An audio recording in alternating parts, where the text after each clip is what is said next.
मैं गुरुः साक्षात् परं ब्रह्म तस्मै श्री गुरवे नमः।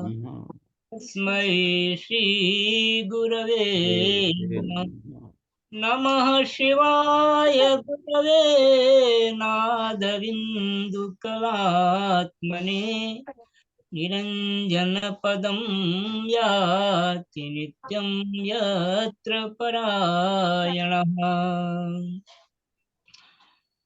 वसुदेवसुतं देवं कंसचाणूरमर्दनं देवकी परमानन्दं कृष्णं वन्दे जगद्गुरुम्। लोकाभिरामं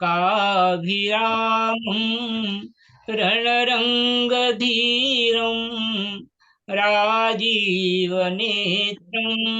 रघुवंशनाथं कारुण्यरूपं करुणाकरं श्रीरामचन्द्रं शरणं प्रपद्ये। श्रीरामचन्द्रं शरणं प्रपद्ये। हे कृष्ण करुणा सिंधो दीनबंधो जगत्पते गोपेश गोपिका कांत राधा कांत नमोस्तुते। सप्त कांचन गौरांगी राधे वृंदावनेश्वरी वृषभानुसुते देवी प्रणमामि हरिप्रिये। प्रणमामि हरिप्रिये। कृष्णाय वासुदेवाय हरे परमात्मने प्रणतक्लेशनाशाय गोविन्दाय नमो नमः। गोविन्दाय नमो नमः।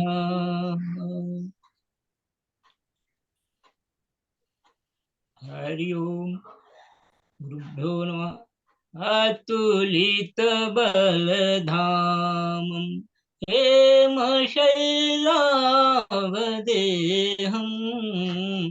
धनुजवन कृशानं ज्ञानिनामग्रगण्यं सकलगुणनिधानं वानराणामधीशं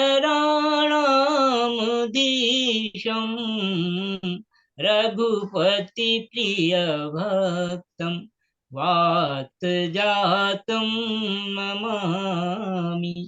रघुपति प्रिय भक्तं वातजातं नमामि। हरि ओम। हरे कृष्णा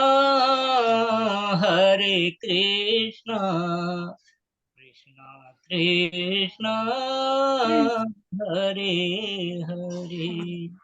आप गाएंगे हमारे साथ ही। हरे कृष्णा हरे हरे कृष्णा कृष्णा कृष्णा हरे हरे हरे हरे रामा राम राम हरे हरे। हरे हरे राम हरे हरे राम राम राम हरे हरे हरे कृष्णा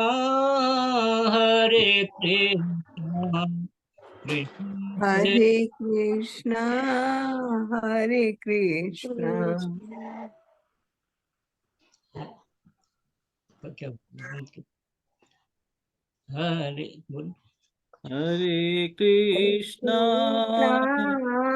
हरे हरे कृष्णा कृष्णा कृष्णा कृष्णा कृष्णा हरे हरे हरे हरे हरे राम राम राम हरे हरे। हरे हरे राम राम हरे हरे राम राम राम राम राम राम हरे हरे हरे हरे हरे कृष्ण हरे कृष्ण कृष्ण कृष्ण हरे हरे। हरे हरे कृष्णा कृष्णा हरे हरे कृष्णा कृष्णा कृष्णा कृष्णा कृष्णा हरे हरे हरे हरे राम हरे राम राम राम हरे हरे। हरे हरे राम राम हरे हरे राम राम राम राम हरे हरे राम हरे हरे। हरे हरे राम राम हरे हरे जय जय श्री राधे। जय जय श्री श्री राम श्री राम। कृष्ण शरणं मम। अथैकादशोऽध्यायः। भगवान श्री राम की शेष लीलाओं का वर्णन। परीक्षित महाराज को, जो बहुत ही परम श्रद्धालु हैं, जिनका मन भगवान में पूरी तरह से समर्पित है, जिसको कहते हैं निश्चयात्मिका बुद्धि भगवत गीता में, तो निश्चित रूप से अनन्य अनन्य भाव से भगवान में मन लगा हुआ है और कथा श्रवण में उनको बहुत रस मिल रहा है, आनंद आ रहा। तो सुखदेव जी कहते हैं, भगवानात्मनात्मानं राम उत्तम कल्पकैः सर्वदेवमयं देव बीजयाचार्यवान् मखैः होत्रे यददादिशं प्राचीं ब्रह्मणे तां प्रभु अध्वर्य वै रतीचीं च उदीचीं सामगाय सह।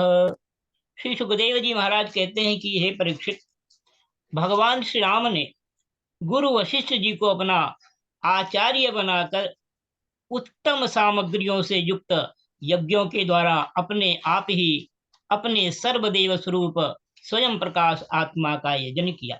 आत्मा का यजन किया से मतलब है कि अपनी आत्मा में, आत्मा से आत्मा में यज्ञ, क्योंकि यज्ञ ही जीवन है। भगवान ने कहा गीता में कि यज्ञार्थ कर्मणोऽत्र लोकोऽयं कर्म बंधना। हम यज्ञ के रूप में कर्म करते हैं, माने हमारे मन में जब ईश्वरार्पण बुद्धि होती है तो जो हम कार्य करते हैं वो वो यज्ञ कहलाता है, वो कर्म योग कहलाता है। तो भगवान श्री राम ने ऐसा ही, जो पूर्ण रूप से जिनका जीवन वैदिक शास्त्रानुसार है, ऐसे प्रभु राम का कि आप कर्म देख रहे हैं कि यजन किया माने, क्योंकि यज्ञ के लिए हमारा कर्म, हमारा जीवन ही यज्ञ के लिए, यज्ञ अर्थात कर्मणोऽत्र, अन्यथा कर्म का हमको बंधन लग जाता है। अगर हम भगवान को अर्पित करके ईश्वरार्पण बुद्धि से कर्म नहीं करते हैं तो हमको कर्म का बंधन रख जाता है, और उन बंधनों को निपटाने के लिए, उनसे मुक्ति पाने के लिए हमको बार बार जो है इस संसार में पुनरपि जननम पुनरपि मरणम पुनरपि जननी जठरे शयनम, और बार बार जन्म लेना पड़ता है, मरना पड़ता है, माता के गर्भ में जाना पड़ता है। तो भगवान कहते हैं, परीक्षित जी को सुनाते हैं सुखदेव महाराज। उन्होंने कहा कि होता को भगवान ने क्या दिया, पूर्व दिशा। ये यज्ञ के होते हैं, होता ब्रह्मा, अध्वर्यु और ये उद्गाता, जो चार प्रकार, चार लोग होते हैं। तो कहते हैं उन्होंने होता को पूर्व दिशा दी, ब्रह्मा को दक्षिण, अध्वर्यु को पश्चिम और उद्गाता को उत्तर दिशा दे दी उनके। और इस प्रकार से आचार्याय ददौ शेषाम यावती भूतदंतरा मन्यमान इदं कृष्णं ब्राह्मणो अर्हति निष्प्रिय। उनके बीच में जितनी भूमि बच रही थी वह उन्होंने आचार्य को दे दी। उनका यह निश्चय था कि संपूर्ण भूमंडल का एकमात्र अधिकारी निष्प्रिय ब्राह्मण ही है। निष्प्रिय, जिसके अंदर स्पृहा नहीं है, जिसके अंदर में इच्छा नहीं है, जिसकी अपनी कोई कामना नहीं है, ऐसे ब्राह्मण ब्रह्मम जानाति इति ब्राह्मणा। जो ब्रह्म को जान देता है वो ब्राह्मण है। ऐसे ब्राह्मण को, ऐसे निष्प्रिय ब्राह्मण को, जिसकी कोई इच्छा है ही नहीं, उसको उन्होंने दे दी भगवान राम ने। और इस प्रकार इत्यजं तदलंकारवासोभ्याम अवशेषितः तथा राज्ञपि वैदेही सौमंगल्यावशेषिता। इस प्रकार सारे भूमंडल का दान करके उन्होंने अपने शरीर के वस्त्र और अलंकार ही अपने पास रखे। इसी प्रकार महारानी सीता जी के पास भी केवल मांगलिक वस्त्र और आभूषण ही बच रहे। तो इस प्रकार ने भगवान ने अपना सर्वस्व जो है वो ब्राह्मणों के निमित्त कर दिया, ब्राह्मणों को सौंप दिया, जो ब्रह्म को जानते हैं। क्योंकि भगवान जो है, भगवान के जो भक्त हैं, ईश्वर भक्त पराधीन, भगवान भक्त के अधीन है, भक्त के वश में रहते हैं। और आगे सुखदेव जी महाराज बताते हैं,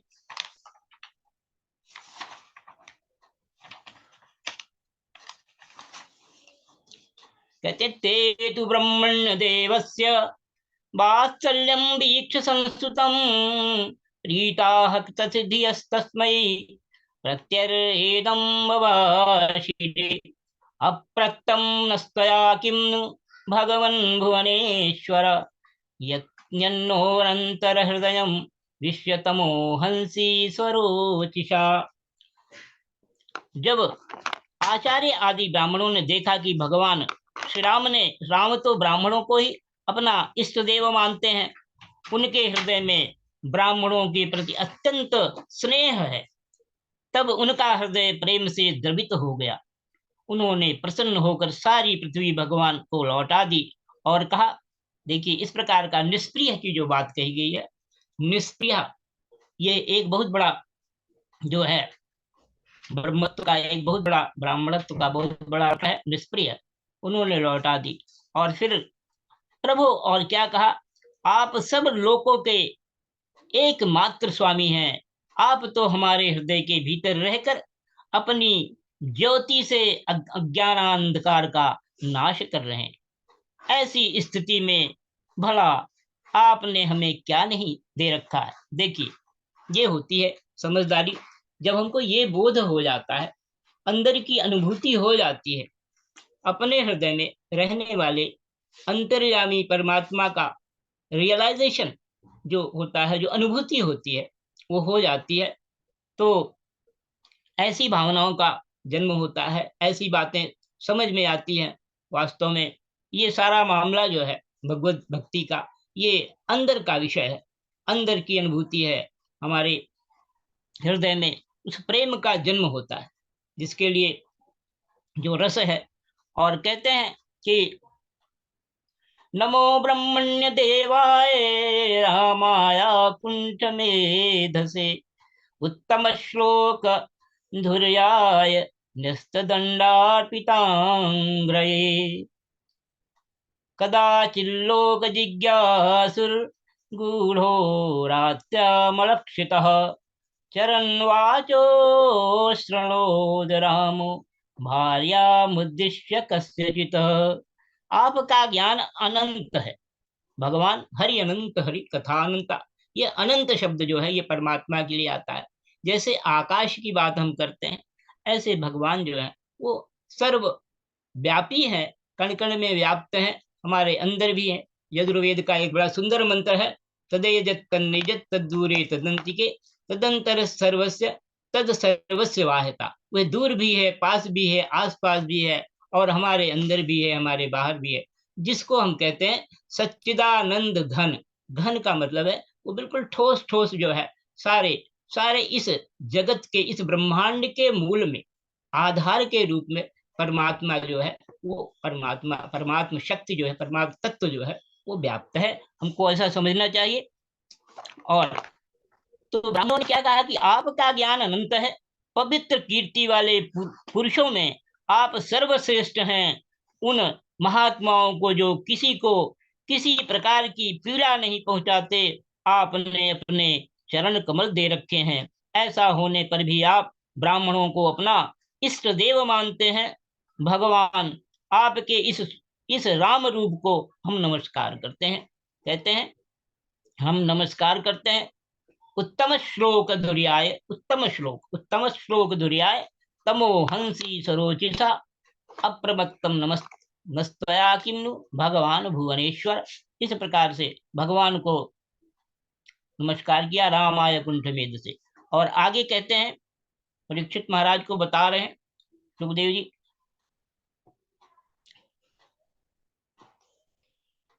कदाचिल्लोक जिज्ञासुर्गूढ़ो रात्यामलक्षितः चरणवाचो शृणोद रामो भार्यामुद्दिश्य कस्यचित्। नाहं बिभर्मितां दुष्टां सतीं परवेश्मगां स्त्रीलोभी बिभ्रियात सीतां रामो नाहं भजे पुनः।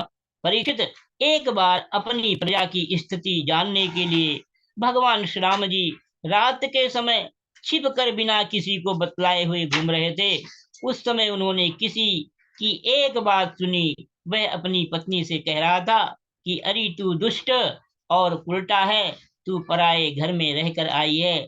स्त्री लोभी राम भले ही सीता को रख लें, परंतु मैं तुझे फिर नहीं रख सकता। और इस प्रकार से इति लोकाद् बहुमुखात् दुराधाद्याद संविदः गत्या भीतेन सा त्यक्ता प्राप्ता प्राचेतसा श्रमम्। सचमुच सब लोगों को प्रसन्न रखना टेढ़ी टेढ़ी खीर है, क्योंकि मुखों की तो कमी नहीं है, जितने मुख उतनी बातें। जब भगवान श्री राम ने बहुतों के मुंह से ऐसी बात सुनी तो वह लोकापवाद के कुछ भयभीत हो गए। लोकापवाद से उन्होंने श्री सीता जी का परित्याग कर दिया और वह वाल्मीकि के आश्रम में रहने लगी। इस प्रकार से अंतरवल्या अंतरवल्यागते काले यमौ सा शुशुवे सुतौ कुशौ लव इति ख्यातौ तयोश्चक्रे क्रिया मुनिः अंगदश्चित्रकेतुश्च लक्ष्मण्यास्म जौ स्मृतो तक्षा पुष्कर इत्यास्तां भरतस्य महीपते। और इस प्रकार से सीता जी उस समय गर्भवती थी। समय जाने पर उन्होंने एक साथ ही दो पुत्र उत्पन्न किए। उनके नाम हुए कुश और लव। वाल्मीकि मुनि ने उनके जातक कर्मादि संस्कार किए।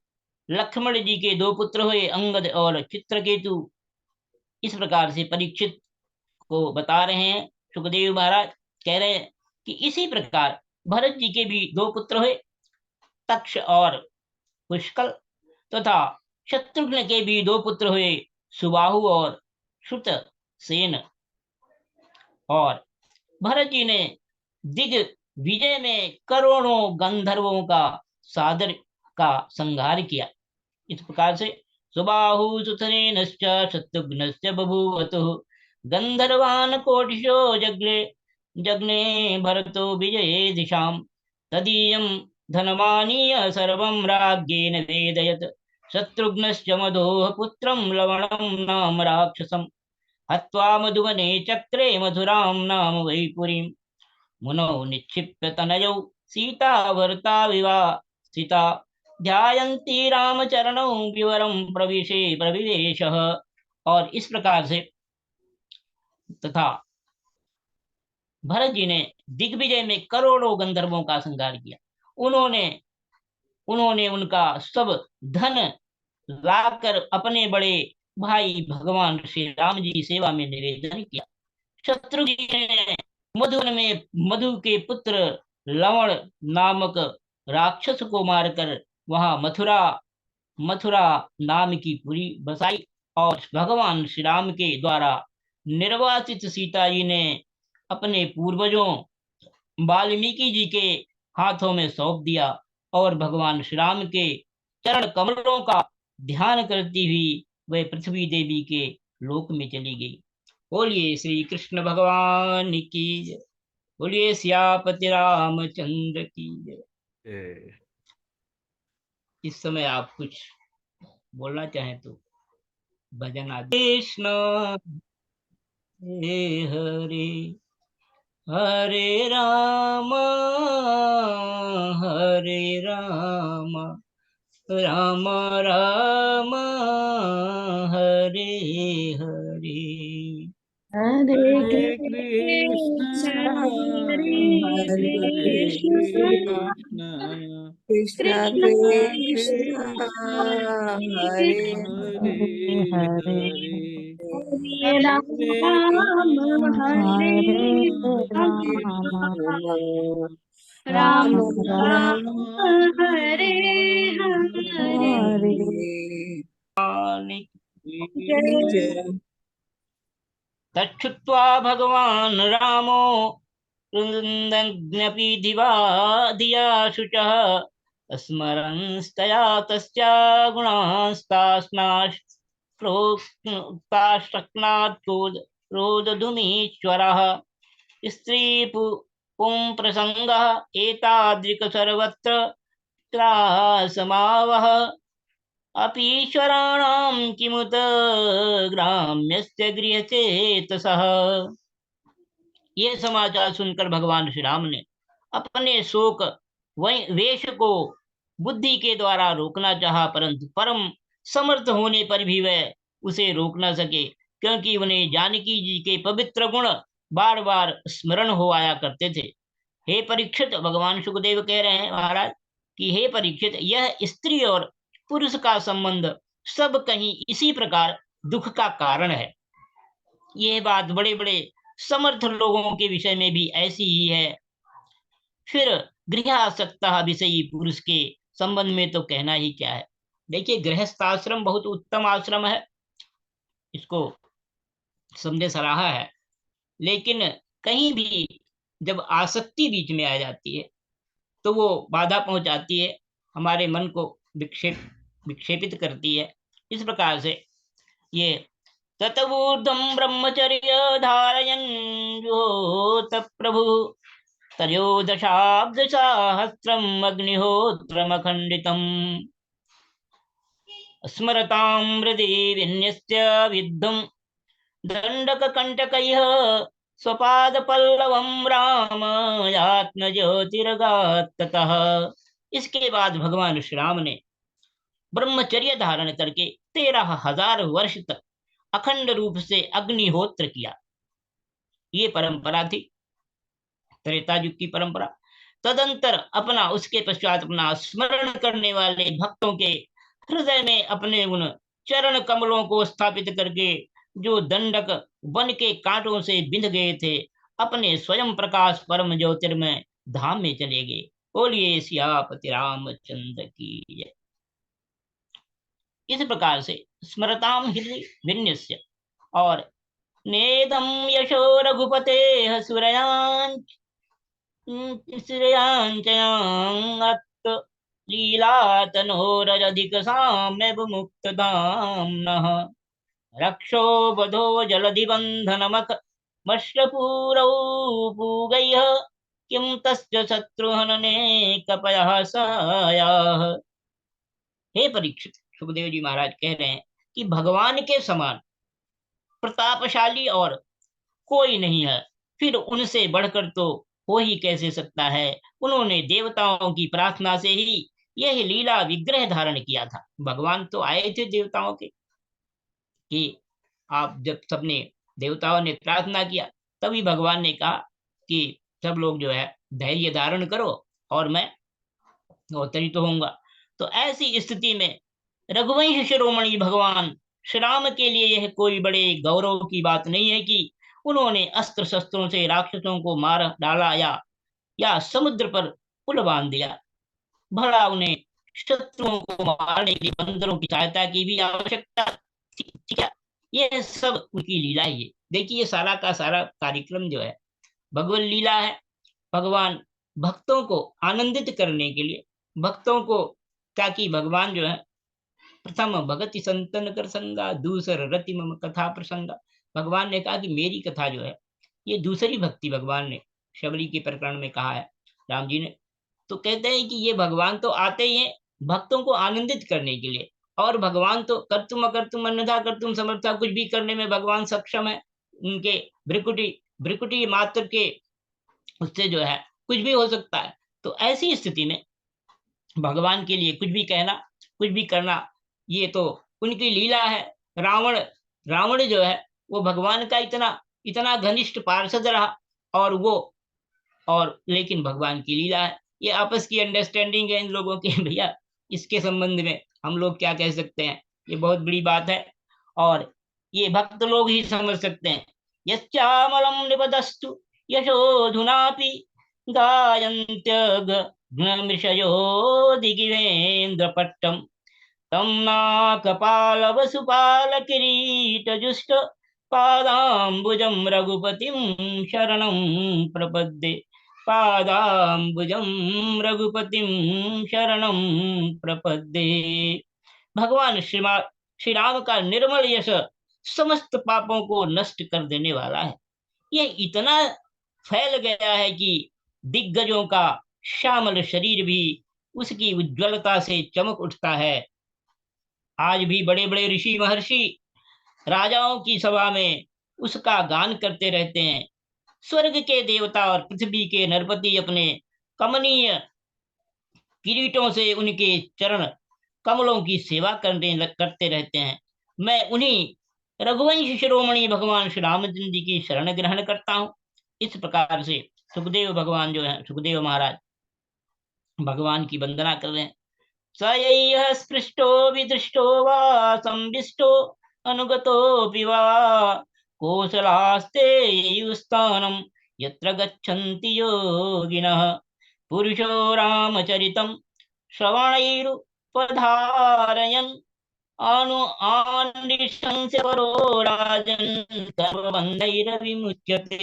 कहते हैं, जिन्होंने भगवान श्री राम का दर्शन और स्पर्श किया, उनका सहवास अथवा अनुगमन किया, वे सब के सब तथा कौशल देश के निवासी भी इसी उसी लोक में गए जहाँ बड़े बड़े योगी योग साधना के द्वारा जाने जाते हैं जहाँ पर। और क्योंकि सभी के सभी जो हैं भगवान के समय में जो भी थे, वो सब के सब जो हैं उन्हीं के लोग थे, उन्हीं के परम भक्त थे। और भगवत लीला को सफल करने के लिए सबका सब जो है सभी अवतरित हुए थे। देवता लोग बांदर के रूप में, बंदर के रूप में अवतरित हो गए। हनुमान जी स्वयं शंकर भगवान, शंकर स्वयं केसरी नंदन बन गए। और कहते हैं इस प्रकार से भगवत लीला हुई। तो जो पुरुष अपने कानों से भगवान श्री राम, देखिए ये फलश्रुति बताई जाती है। जब हम कोई कथा सुनते हैं, कथा का श्रवण करते हैं, तो उसके अंत में एक फलश्रुति आती है कि इसको पढ़ने से क्या होगा। तो कहते हैं जो पुरुष अपने कानों से भगवान श्री राम का चरित्र सुनता है, उसे सरलता, कोमलता आदि गुणों की प्राप्ति होती है। परीक्षित, सुखदेव जी महाराज कह रहे हैं कि केवल इतना ही नहीं, वह समस्त कर्म बंधनों से मुक्त हो जाता है। कर्म बंधनों से मुक्ति होती है भगवत कथा श्रवण से। और आगे राजा परीक्षित ने फिर सुखदेव महाराज से पूछा, प्रश्न किया, कथम स भगवान रामो भातृन्या स्वयमात्मनः तस्मिन् बाते अन्य वर्तन्त प्रजा पौराश्च ईश्वरे। राजा परीक्षित ने पूछा, हे भगवान, भगवान श्री राम स्वयं अपने भाइयों के साथ किस प्रकार का व्यवहार करते थे तथा भरत आदि भाई, प्रजाजन और अयोध्यावासी सभी के लिए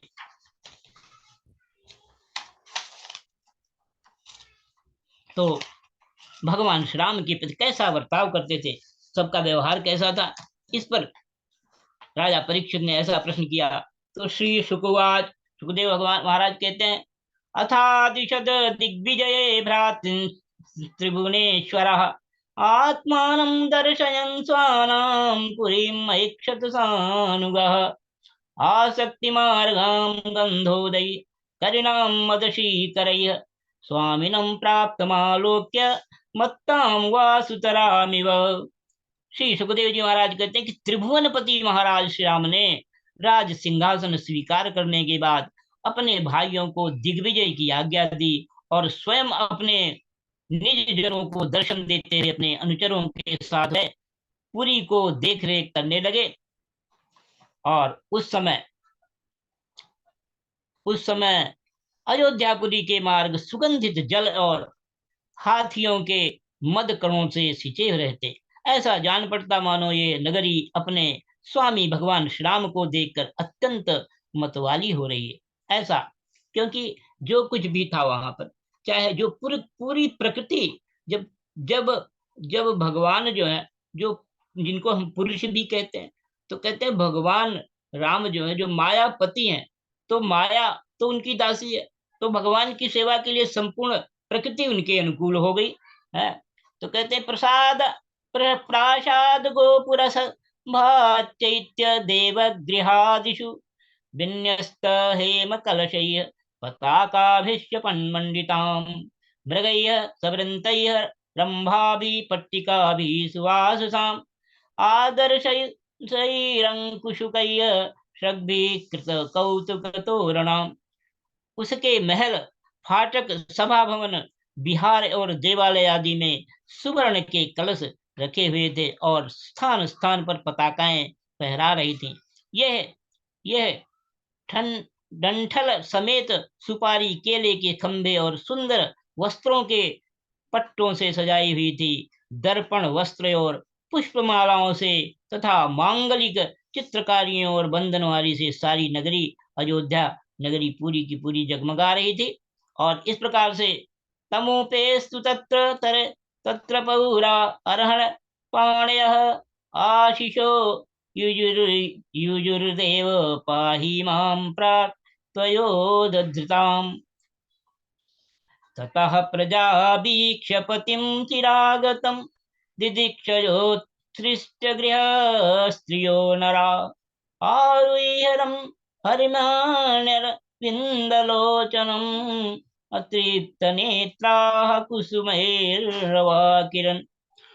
और इस प्रकार से नगरवासी अपने हाथों में तरह तरह की भेंटें लेकर भगवान के पास आते और उनसे प्रार्थना करते कि हे देव, पहले आपने ही वराह रूप से पृथ्वी का उद्धार किया था, अब आप ही इसका पालन कीजिए। परीक्षित उस समय जब प्रजा को मालूम होता कि बहुत दिनों के बाद भगवान श्री राम जी इधर पधारे हैं, तब सभी स्त्री पुरुष उनके दर्शन की लालसा से घर द्वार छोड़कर दौड़ पड़ते। वे ऊंची ऊंची अटारियों पर चढ़ जाते और अतृप्त नेत्रों से कमल नयन भगवान को देखते हुए उन पर पुष्पों की वर्षा करते। अतृप्त नेत्र, क्योंकि भगवान को देखने से, भगवान को सुनने से तृप्ति जो है, कहते हैं ना, राम कथा जे सुनत यगाही रस विशेष जानते नाही।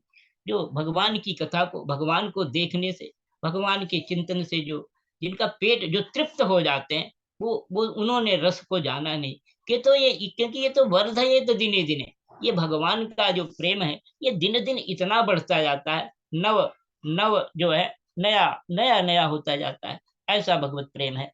तो देखेंगे, अतः प्रविष्टा स्वगृहं जुष्टं स्वय्य पूर्वराज भी अनंताखिल कोशाढ्य मन्ननर्घ्योरुप रूपरिच्छदम् विद्रुमोदुम्बर द्वारैर्वैधूर्यस्तम्भ पंक्तिभिः स्वैरमारकतय्य स्वेच्छैरभ्रात स्फटिकाभिक्तिभिः।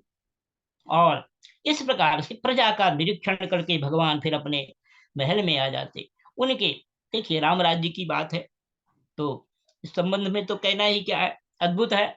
उनके वे महल पूर्ववर्ती राजाओं के द्वारा सेवित थे। उनमें इतने बड़े बड़े सब प्रकार के खजाने थे जो कभी समाप्त नहीं होते थे। वे बड़ी बड़ी बहुमूल्य वस्तु बहुत सी सामग्रियों से सुसज्जित थे। महलों के द्वार तथा देहलियां मूंगे की बनी हुई थी। उनमें जो खंभे थे वे वैदूर्य मणि के थे। मरकट मणि के बड़े सुंदर सुंदर फर्श थे तथा स्फटिक मणि की दीवारें चमकती रहती थी। कहते देखिए, वर्णि न जाए, गोस्वामी जी ने लिखा भी है। मैं तो बहुत छोटी कक्षा में था जी, तो ये हमारे गुरु जी गाते थे कि बरनि न जाय रुचिर अंगनाई, खेलहि नित जहाँ चारु भाई। कहते हैं ऐसी ऐसा सौंदर्य था भगवान की कि जिसके बारे में वर्णन नहीं किया जा सकता। तो चित्र सग्भि पट्टिका विर्वासो मणि गणाशुकय मुक्ता फलैश्चिद्दुल्लासय कान्तकामोपपत्तिभिः धूपदीपैः सुरभिर्मण्डितं पुष्पमण्डनैः श्रीपुंभिः सुरशङ्कासैर्जुष्टं भूषणभूषणैः। इस प्रकार से रंग बिरंगी मालाओं, पताकाओं, मणियों की चमक और शुद्ध चेतन के साथ उज्जवल मोती, सुंदर सुंदर भोग सामग्री, सुंदर सुगंधित धूप दीप तथा फूलों के गहनों से वह महल खूब सजाए हुए थे। आभूषणों को विभूषित करने वाले देवताओं के समान स्त्री पुरुष उसकी सेवा में लगे रहते। और तस्मिन् स भगवान राम स्निग्धया प्रिय प्रियेष्टया रेमे स्वाराम धीराणाम ऋषभा सीतया किल भुभुजे च यथा कालं कामान् धर्मं पीडयन् वर्षपूगान् बहून् नृणाम विद्यातांग्रि पल्लवः। और इस प्रकार से परीक्षित को बता रहे हैं भगवान महाराज सुखदेव जी कि भगवान श्री राम जी आत्माराम जितेंद्रिय पुरुषों के शिरोमणि थे, आत्माराम। और उसी महल में वे अपनी प्राण प्रिया प्रेममयी पत्नी सीता जी के साथ विहार करते थे। सभी स्त्री पुरुष जिनके चरण कमलों का ध्यान करते रहते हैं, कहते हैं वही भगवान श्री राम बहुत वर्षों तक धर्म की मर्यादा का पालन करते हुए समय अनुसार भोगों का भोग करते रहे। इस श्रीमद्भागवते महापुराणे पारमहंसो हंस्यो नवन नव नवनवस्कंधे श्री रामोपाख्याने एकादशो अध्याय। बोलिए सियापति रामचंद्र की जय। हरि ओम। श्री राम जय जय राम, श्री राम जय राम। माइक खोल लीजिए। श्री राम जय राम जय जय राम, श्री राम जय राम जय जय राम। श्री राम जय जय राम, श्री राम जय जय राम। श्री राम जय राम जय जय राम, श्री राम जय राम जय रघुपति जय राघव राजा राम, पतित पावन सीताराम। रघुपति राघव राजा राम, पतित पावन सीताराम। बोलिए संत श्री जवाहरलाल आचार्य जवाहरलाल जी की जय। जय जय हो, आनंद की जय। जय जय। भगवान कोटि कोटि वंदन, कोटि कोटि नमन। जय श्री राधे, जय श्री राधे। जय श्री राधे, जय श्री